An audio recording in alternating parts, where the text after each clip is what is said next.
I didn't notice it at first. My daughter came home in silence. And that evening, she said, "Dad, I don't want Mom to be my mom anymore." I had no idea what to say. And it all began a few days earlier. Phoebe Osborne is a good girl. She does well in school and plays volleyball. At the South Dakota State School Olympiad, Phoebe ran the relay brilliantly, and their team won the trophy.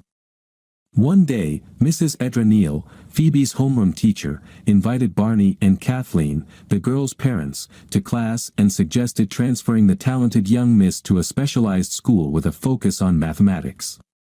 Her mother had no objections. But her father, himself an educator and a professor of advanced mathematics at the University of Vermilion, asked them not to rob the child of her childhood and not to raise the issue for now. Everything in its own time. Besides, girls, no matter how smart they may be in childhood, rarely go on to succeed in the exact sciences as adults. Barney knew this from experience, and therefore gently declined the offer. So Phoebe remained an ordinary child. Well, not entirely ordinary. She very rarely received grades lower than an A. Occasionally, she would get a B in socialization. But in math, physics, and geometry, never. And Phoebe was absolutely certain that in the future, in her bright and flawless future, she would undoubtedly become a professor and a teacher of higher mathematics, just like her father. On that unfortunate day, language class was cancelled. The English teacher, Letitia Martin, suddenly fell ill and was sent home, to rest and recover. Rachel, Phoebe's friend, said that Mrs. Martin was probably pregnant. "Why do you think that?" Phoebe asked, surprised. "Well," Rachel replied, "she looks pregnant.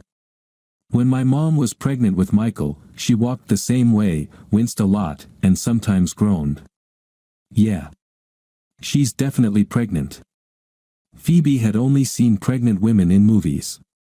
She was an only child and sometimes dreamed of having a little brother or sister, but what do pregnant women actually look like?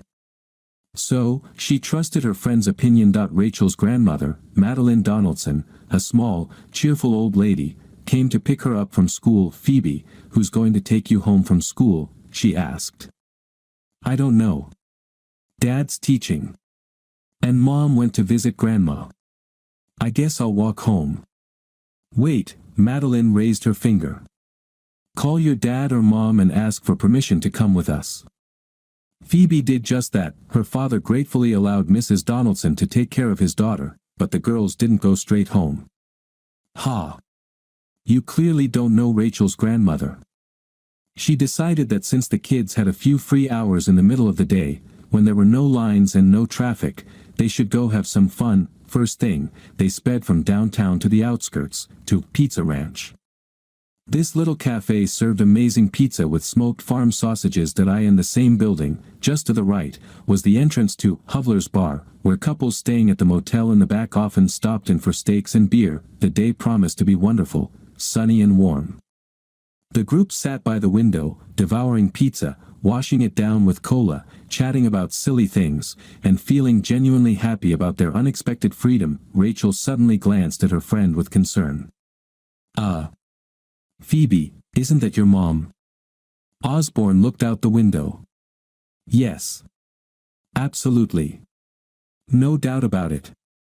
Outside the cafe, walking arm in arm, was a couple, a tall, long-haired young man and Kathleen, her mother. They were holding each other close, talking and laughing like a pair of happy lovers. Phoebe muttered, "Interesting, what is Mom doing here? She's supposed to be at Grandma's in Akron." Mrs. Madeline looked at the girls with a mixture of confusion and fear. It seemed she had realized something that was still beyond the grasp of 14-year-old children. Phoebe quickly pulled out her phone and called Grandma Clemens. She answered right away. "Grandma, could you please get Mom?" the granddaughter asked. Kathleen is in the bathroom right now.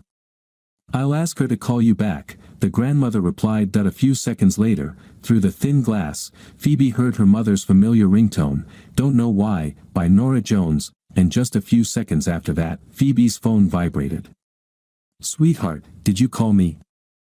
Is everything okay? The couple was standing right outside the window, practically in front of the table where Phoebe and her friend were sitting. Mom, where are you? I'm at Grandma's. Why are you asking? Is everything all right? Yeah, Mom, Phoebe said darkly, everything's just fine. And she hung up. Phoebe Osborne stood up thoughtfully. Madeline asked cautiously, Phoebe, sweetheart, what are you planning to do? Mrs. Donaldson, I want to understand what's going on. Don't, dear. There's no need to find anything out. Let's just go to the movies. I'm sorry, Mrs. Donaldson, but I need to know. Madeline stood up. Phoebe, then I'll go with you. You could be in danger. This is a very bad situation. And Phoebe, accompanied by her friend and her friend's grandmother, walked out of the cafe. The couple had just turned the corner, heading toward the motel rooms. Wait, Phoebe said. They shouldn't see us. She was referring to her mother and the man she was with. Phoebe, maybe you should call your father. He's an adult. He'll know what to do. But what if it's just an innocent meeting, and I worry Dad for nothing? Mrs. Madeline, I think it's better if you don't get involved in this situation. I'm sorry, sweetheart, but I promised Mr. Osborne I'd look after you. How could I face him if something happened to you? And so, the three of them cautiously moved forward like a wary little flock. Kathleen and her companion entered the motel, exchanged a few words with the concierge, and turned left down the hallway. Phoebe and her group stopped. Well? What now? Rachel asked. I'm going to take a look, Phoebe said and stepped inside. Hello, she addressed the concierge. My mother just came in here, but I don't know the number of our room. And how am I supposed to know that you're the daughter of the lady who checked in? The concierge asked. That lady is Mrs. Osborne. Kathleen Osborne. Here's my driver's license, see? Phoebe Osborne. Kathleen Osborne is my mom. The Donaldsons came up behind her. I'm not sure, the concierge said with a slight smile, that your mother wants to see you right now. At that moment, Mrs. Madeline stepped in. Listen, young man, the woman who just walked through that door is the mother of this girl. And who are you? The receptionist asked. I'm her grandmother. If you don't give us the room number and let us through, I'll be forced to call the police. Do you want trouble? The young man scratched the back of his head. I'm afraid that if I let you through, I'll get into even more trouble. Don't worry, young man. All family matters will be handled discreetly.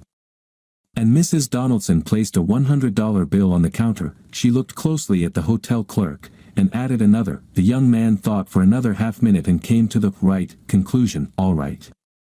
Room 8. Go ahead. But I didn't let you in, you forced your way in. Got it? Phoebe, accompanied by the others, cautiously approached door number 8. She touched the handle. The door was unlocked. Thank God. That must mean nothing inappropriate was happening inside, and Phoebe walked in. What she saw was a shock. As if she'd been hit by a truck. Her mother, Kathleen Osborne, had always been regarded as the embodiment of aristocratic virtue and impeccable cleanliness. But now she was sitting naked at the edge of the bed, and in front of her stood that same guy, also undressed.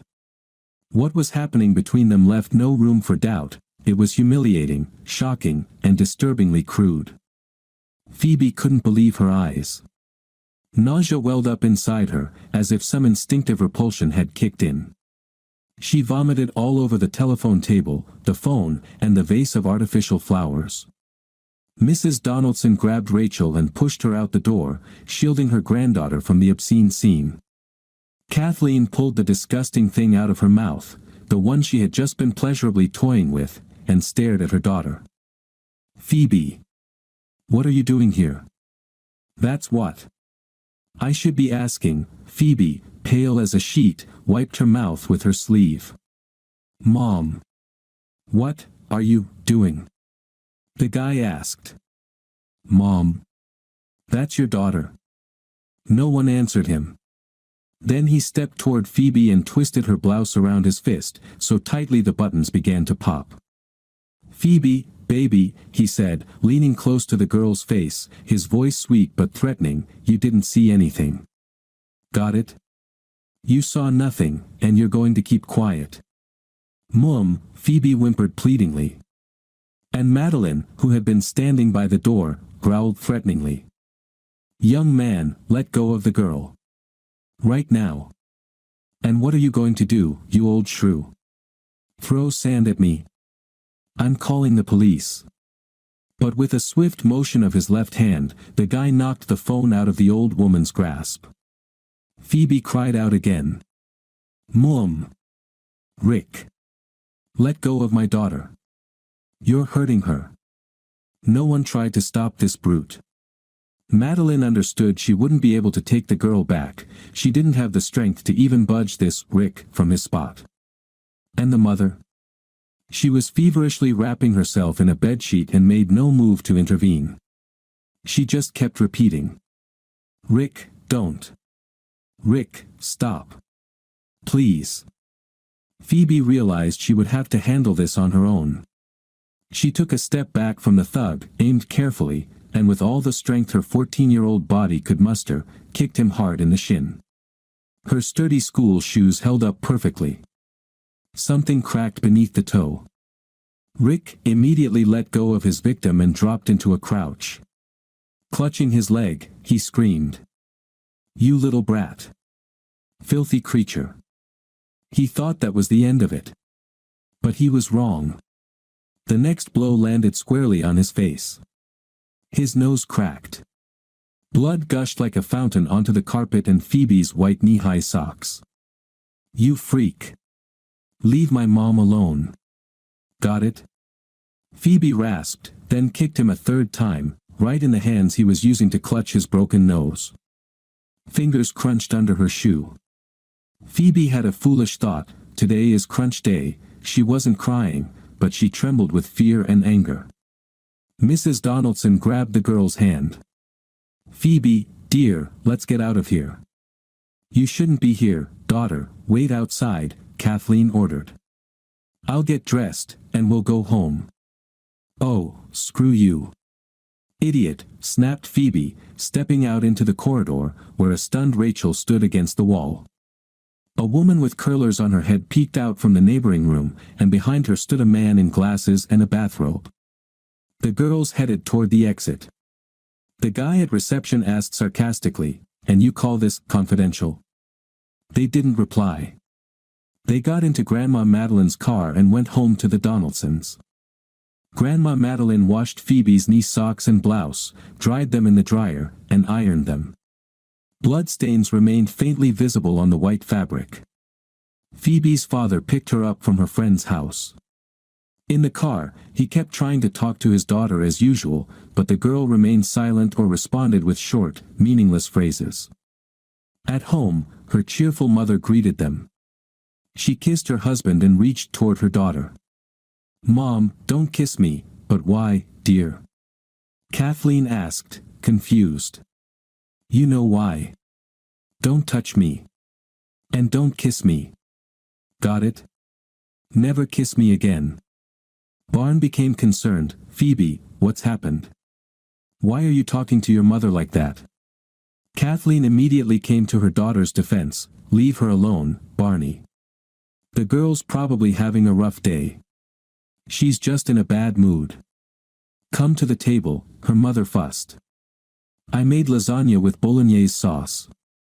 It turned out delicious." Phoebe quietly walked to her bedroom and gently closed the door. Kathleen looked into her daughter's room. "Honey, come eat with us. Let's sit down together as a family." "We can." The girl interrupted her. "Mom. I'm not eating anything you've cooked, got it? But. Because I don't know what else you've touched or where else you've put your fingers. That's enough. Leave me alone." Her father gently moved Kathleen aside and stepped into the room. "Phoebe, why are you speaking like this? She's your mother." "Damn it, Dad. I don't want her to be my mother." Barney approached his daughter and carefully hugged her. Phoebe, sweetheart, what's wrong? Tell me what's happened. Your mother, and I can resolve anything. Come on, my sunshine, and then Phoebe broke down. Tears poured down her face, her lips trembled, and her voice cracked. Dad, I'm scared. I beat someone up. I broke his nose and kicked him. Now they're going to arrest me and put me in jail. My God. Girl, who did you beat up? Some Mr. Rick. Oh God. Who's that? Kathleen explained, it's Richard Jones. She broke his nose and 2 fingers on his right hand. He also has a hairline fracture in his shin. Wait, Barnes said in astonishment, Jones? You mean the tall artist from your company? Yes, dear. He's that advertising artist from our company. Barnes turned toward Phoebe. Phoebe, you beat up a man who's twice your size. Phoebe nodded. She began trembling again, as if shivering from cold. All right. I'm waiting for an explanation, Osborne said, turning to his wife. Rick. He attacked Phoebe. She was defending herself. And where were you? I was nearby, but I just couldn't do anything in time. Phoebe kicked him so quickly, 3 times. Phoebe spoke in a dull, lifeless voice, Mom, you didn't protect me. Dad, she betrayed me. She doesn't love me. That Rick. He wanted to hurt me, and Mom did nothing. She didn't even try to defend me. She doesn't love me. Dad, what should I do? I feel terrible. Phoebe, sweetheart, Mom says you were just defending yourself. No one will arrest you. And if they try, I won't let them take you. I'll hide you and hire the best lawyers. It's okay, my darling, calm down. Everything's all right. Nothing is all right.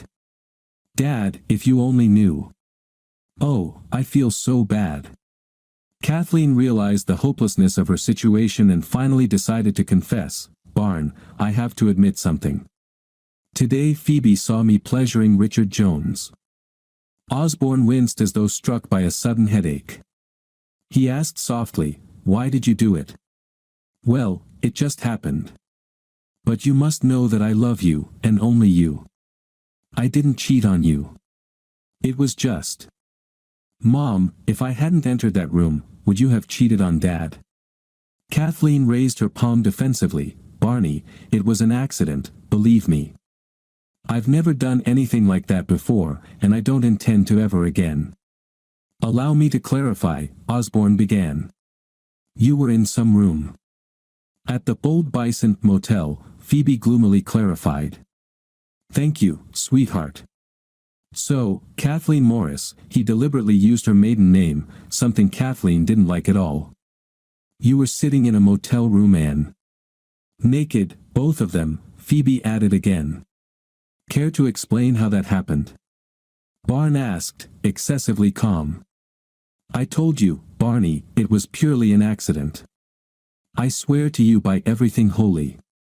I swear on my mother's life. It was the first and last time.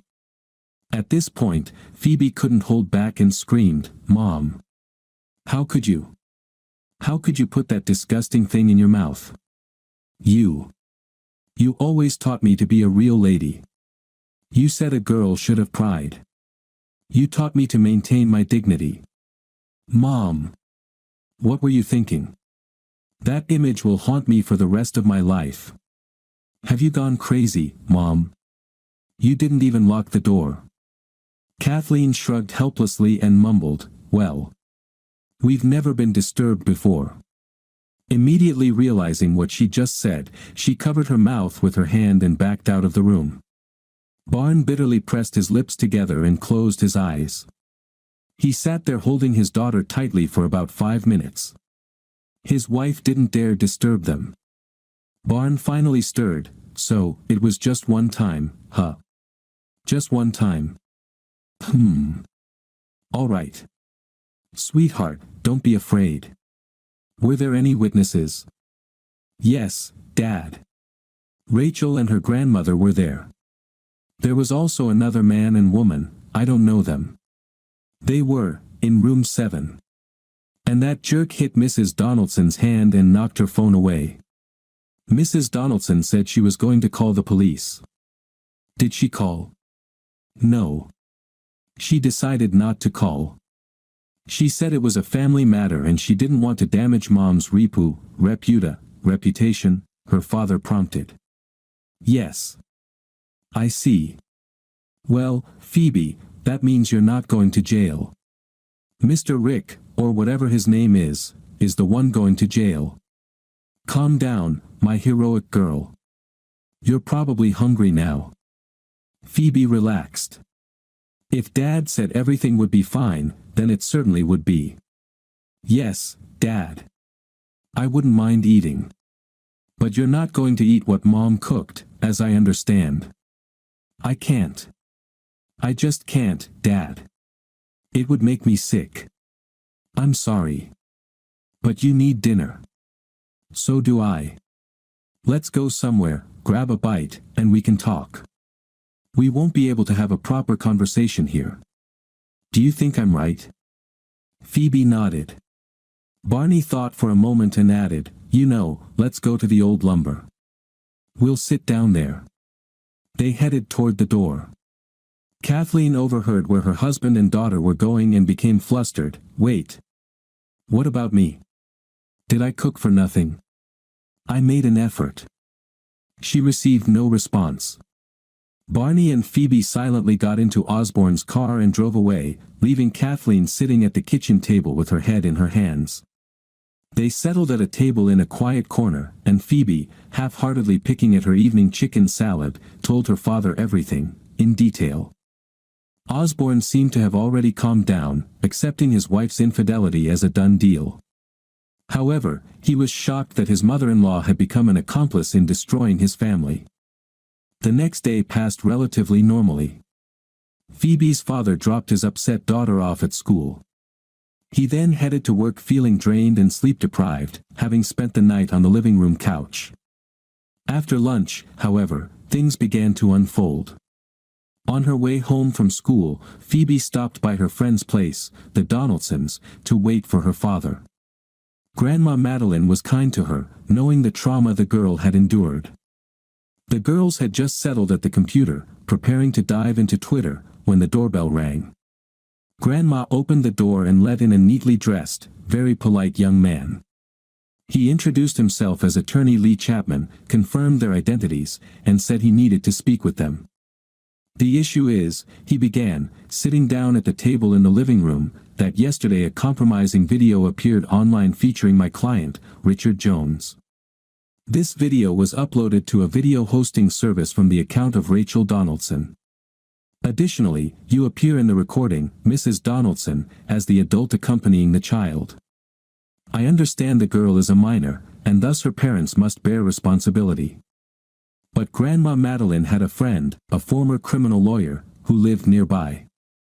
Mrs. Donaldson interrupted the lawyer's speech, excused herself, and called Alexandra. She briefly explained the situation, and Alexandra quickly arrived. When the elderly friend limped into the living room, leaning on her cane, Mr. Lee Chapman asked sternly, though clearly surprised, "Who is this?" "Your worst nightmare, kid," answered the gentle-looking old lady. She sat down at the table opposite the lawyer, unceremoniously nudging her friend aside. "So, what's the issue here?" Alexandra asked bluntly. Chapman repeated his question, "Excuse me, but who exactly is this?" Madeline introduced her. "This is my attorney, Ms. Alexandra Thomas."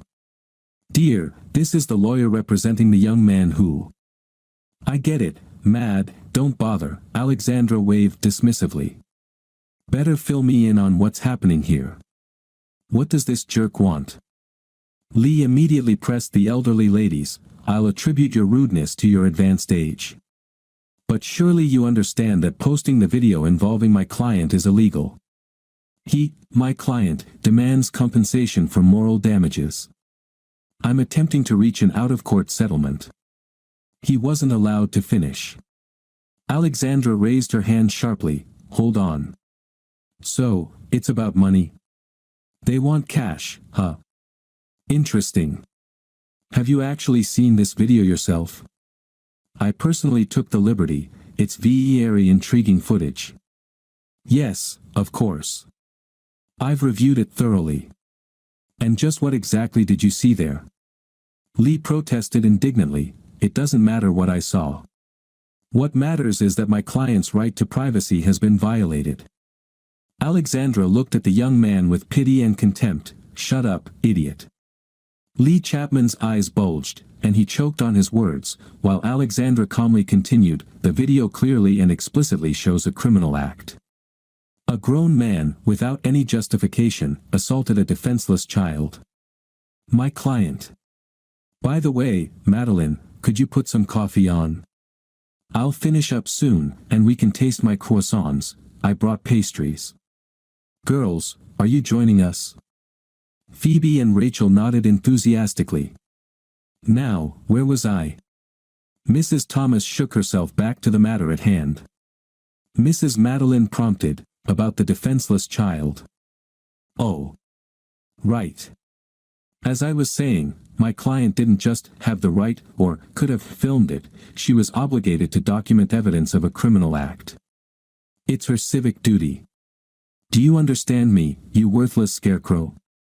But, Chapman stammered, clearly disoriented. But this is a private matter. He was interrupted again. I don't remember the exact article number, sorry, sclerosis, but let me quote it for you. The elderly lawyer closed her eyes. Consent to publish or use a citizen's image is not required if it's necessary to protect public order and national security. What private life could a criminal possibly claim? But, my client isn't a criminal. This video is destroying his family. He's the one who was harmed. He was beaten. He's the victim here. Oh, sure, Alexandra mocked. A grown man trying to strangle a little girl got kicked in his crown jewels. Ha! Such a defenseless victim. Well, I can see you've already realized that you've hopelessly screwed this case up. The old lawyer narrowed her eyes at her opponent. Well, since you've understood everything, Alexandra said, slapping her hands down on the table, then get lost. Meanwhile, Madeline and I will enjoy some coffee. Mrs. Donaldson shook her head disapprovingly. Alexa, dear, you've spent too much time around criminals. Phoebe turned to Rachel and asked sternly, did you film that video at the motel? Yes, Phoebe. Let me explain. But Phoebe interrupted her. Then why did you upload the clip to YouTube? My mom is in it. Naked. Rachel. How could you do this to me? Rachel's lips began to tremble, and tears welled up in her eyes. I was afraid they would take you to the police and never let you out again. I wanted everyone to know that it wasn't your fault. I was scared for you. It's true. I wanted everyone to see that you were only defending yourself from that jerk. Grandma Madeline gently reproached her. Sweetheart, you should have discussed it with me first. I'm sorry, Rachel cried. I ruined everything. But her grandmother's friend intervened. No, Rachel. You didn't ruin anything. Legally speaking, it was the right move. You did well. Now your friend is safe. As for her mother, well, she's an adult, and children's interests must always come first. Phoebe, don't be angry with her, Rachel did the right thing. Grandma Donaldson added, I didn't call the police only because I feared compromising the Osborne family. Now I don't even know what to do or what might happen. Just then, Barney arrived to pick up his precious daughter. On their way home, Phoebe thoughtfully said to her father, Dad, I probably won't become a math professor after all. I want to become a lawyer, an attorney. Well, he replied, that's a very good choice. With your intelligence, you'll become the best lawyer in this country. Barney always supported his daughter's ambitions. The house had become a gloomy place. Phoebe used to come home joyfully. Her mom and dad, happy and in love, were always waiting. It was warm and cozy. There were evening conversations at dinner, board games before bedtime, and her mother's goodnight kiss. Now, the house felt like a graveyard. Oppressive silence weighed heavily upon the girl. Her mother hid in the bedroom, silent. Her father had dragged the sofa from the living room into the spare room, slept there, and was silent. Phoebe locked herself in her room, browsing the internet, also silent. It was as if everyone was waiting for something, a disaster, perhaps. The house had grown cold. Everyone shivered and bundled themselves up in whatever they could find. It was a sad sight, a miserable existence. On Sunday, closer to noon, a canary yellow Intermechanica convertible swerved crookedly onto the driveway, honking repeatedly. When the entire family stepped onto the porch, a drunken Richard Jones climbed out of the car, his face bandaged and his arm in a cast, and shouted. "What? Didn't expect me, did you? You bastards." Many neighbors who had been busy with various tasks on their lawns dropped everything and drew closer to the Osborne property. Some pulled out their phones and started filming. Apparently, everyone had already seen the clip of Richard online and was eagerly awaiting a sequel. Barney went back inside the house, leaving his wife and daughter on the porch. Jones shouted drunkenly, "What? Scared, Professor? You can't push around your little students now. You're facing a real man. Yeah, that's right. Run away." He staggered but leaned against the hood of his car, managing to keep his balance. "And you little brat," he pointed his finger at Phoebe, "you'll get what's coming to you. I'll twist your head off, you worthless insect. Got it? You destroyed my family. You destroyed my life. You're going to die. Think it's over? Think it ends just like this? No. Oh. You're dead." Barney stepped back onto the porch, positioning himself protectively in front of his wife and daughter. Kathleen and Phoebe exchanged frightened glances. Tucked behind their father's waistband was his Ruger. Barney stood calmly, narrowing his eyes at the troublemaker. "What are you staring at?" Rick shouted. "You think I won't beat you up? I'll beat you with one hand so badly, you'll be coughing up blood for a week. Yeah. I slept with your wife. I did whatever I wanted with her. Ha ha ha." Pathetic cuckold. He lost his balance again and grabbed hold of the windshield to steady himself. Barnes said quietly, "Stay calm, girls. I've already called them. The police will be here any moment." The drunk man pushed himself away from his flashy car and started staggering toward the family on the porch, but at that moment, the siren of a police patrol wailed from down the street. That was basically the end of it. Richard Jones was shoved into the patrol car and driven away. One police officer remained behind briefly to ask the Osbornes if they were all right, then started the yellow convertible and followed his colleagues. Barnes glanced grimly at the neighbors who stood frozen nearby, then turned and walked into the house. No one discussed what had just happened. Everyone silently drifted off into their rooms.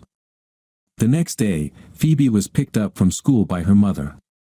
Kathleen entered the living room, sat down on the sofa, and tossed an official-looking envelope onto the table. "Your father filed for divorce," Kathleen announced gloomily. "What else did you expect?"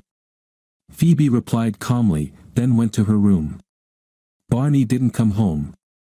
By 10 o'clock, both daughter and mother had become worried. Kathleen started calling her husband's parents, friends, and acquaintances. No one had seen him. Phoebe told her mother, "Let's go. I know where he is." They drove to the old lumber restaurant. Inside, the bartender nodded at Phoebe from behind the bar like she was an old acquaintance and indicated with his eyes toward the far end of the room. In a dim corner sat her father, leaning back against the wall, one hand resting on the back of a chair, the other on the edge of the table. He stared blankly ahead. In front of him were 2 bottles of bourbon, one completely empty, the other half empty. "Sweetheart," Barney asked in a completely sober voice, "what are you doing here?" "Dad, we couldn't find you. Let's go home. Please." "Yes. It's time to go home, Barney agreed. He stood up, swaying slightly. His daughter immediately slipped under his arm. Dad, lean on me. From the other side, his wife tried to support him as well, but Barney pushed her away. Step aside. Then to his daughter, tonight, my princess, you're in charge. I'm just too tired. All right, Dad. Okay. At home, Phoebe guided her father to his room and dropped him onto the bed.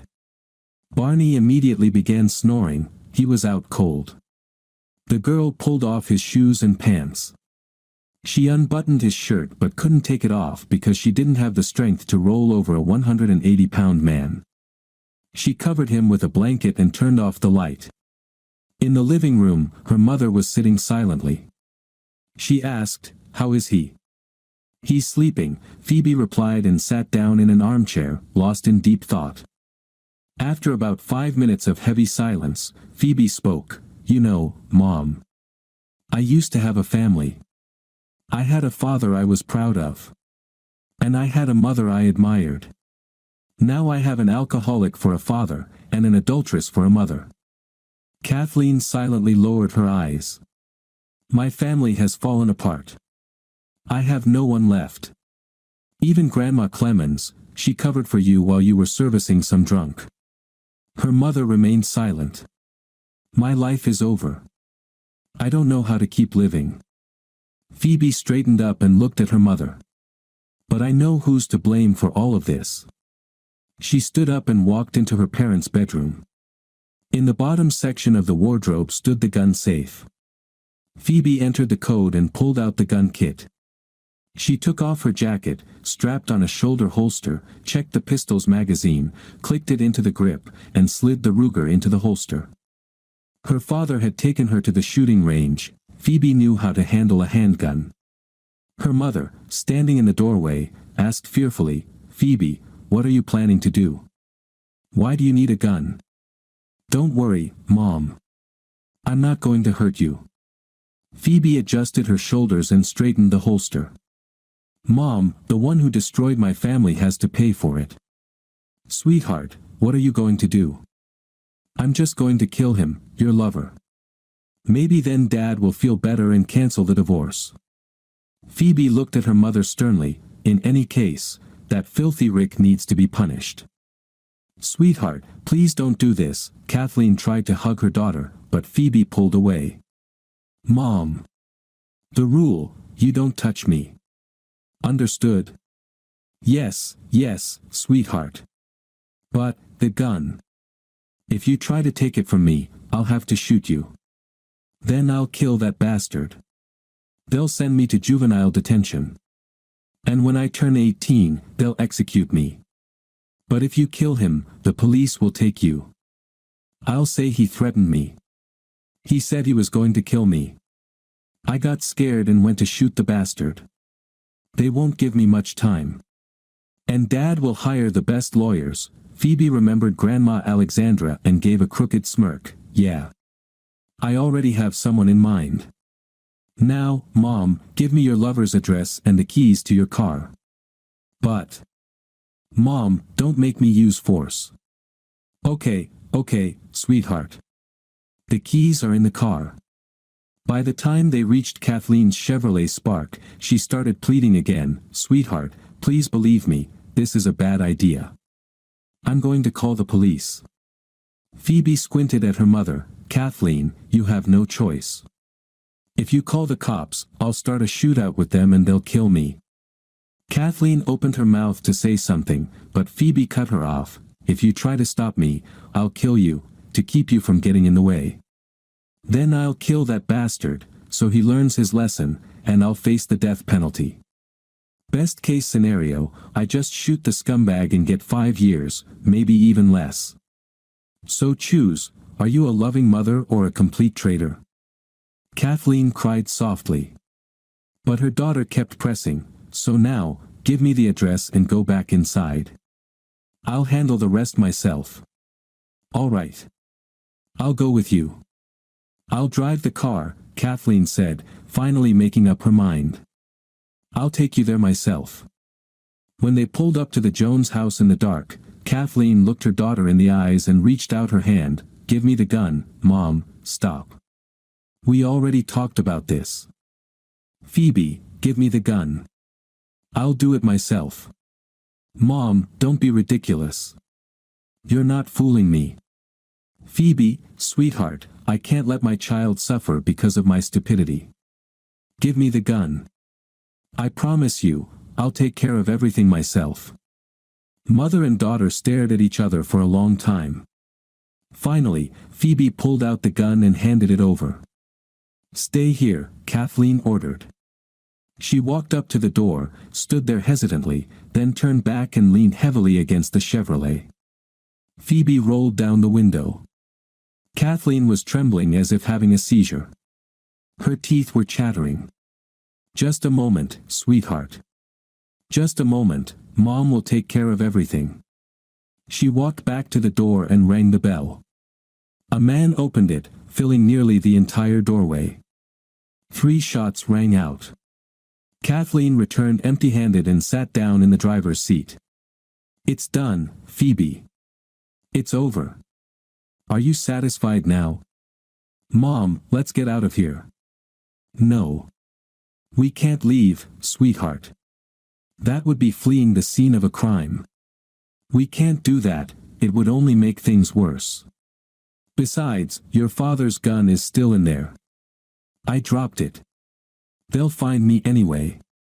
Phoebe started to climb out to retrieve the weapon, but her mother stopped her. "Stay here, sweetheart. There's no need." The girl scooted closer and hugged her mother. "Mom, forgive me. Please. I didn't know what else to do." "It's all right, my girl. Now you believe that your mother loves you." "Yes, Mom. Now I believe it." Someone had heard the gunshots and called the police. A patrol car arrived. The officers approached the body on the porch. The female officer spoke into her radio while the male officer swept his flashlight across the lawn. Kathleen hugged her daughter. "Well, Phoebe. It's time. Goodbye. Remember, your mother loves you." And she stepped out of the car. A police officer stopped her. "Ma'am, don't come any closer. A crime has been committed here." "Sergeant, it was me. I'm the one who killed Richard Jones." The officer froze. He stood still for a few seconds, then called out, "Gabrielle, come over here." The female lieutenant approached. "Arrest me," Kathleen repeated. "I was the one who fired. I killed that man. Over there," she pointed, "is my husband's gun." Gabrielle shone her flashlight into Kathleen's face. "Wait a minute. You're Professor Osborne's wife, aren't you?" "Yes, I'm his wife." "My God. Why did you do it?" "He threatened my daughter." Everyone stood in silence for a moment, clearly troubled. Then the officer said, "Well, Aloys. Cuff her." Kathleen began quickly, "My daughter, my child, she's in the car. Please take care of her." "Detectives will be here soon," Gabrielle reassured her. "I'll brief them on the situation and make sure your daughter gets home safely." Phoebe was sitting in the kitchen, gloomy, exhausted, her eyes swollen from crying. Barnes shuffled out of his bedroom and dropped heavily onto a chair. "Phoebe, is there anything to drink?" Phoebe placed a carton of orange juice on the table. Barnes drank straight from the container, gulping down the liquid greedily. "Ugh," he wiped his mouth with his hand. "Where's your mother?" "Already left for work." "No, Dad. She's in jail." Her father stared at the girl blankly. "Where did you say she is?" "In jail, Dad. In jail." It finally sank in. His eyes widened in shock. "My God. What did she do?" "She killed Richard Jones." "Killed him? How?" "With your gun." Barnes seemed to deflate. His face went pale, his shoulders slumped, and his whole posture collapsed. "My God. She did it to prove she loves me, not him. I drove her to this. Oh God. This is my fault. Phoebe wanted to tell her father that none of this was his fault. But she stayed silent. Why should he have to know that? Thank you for being with us. And if you're one of those who watches silently, just leave a like, it helps new stories come to light.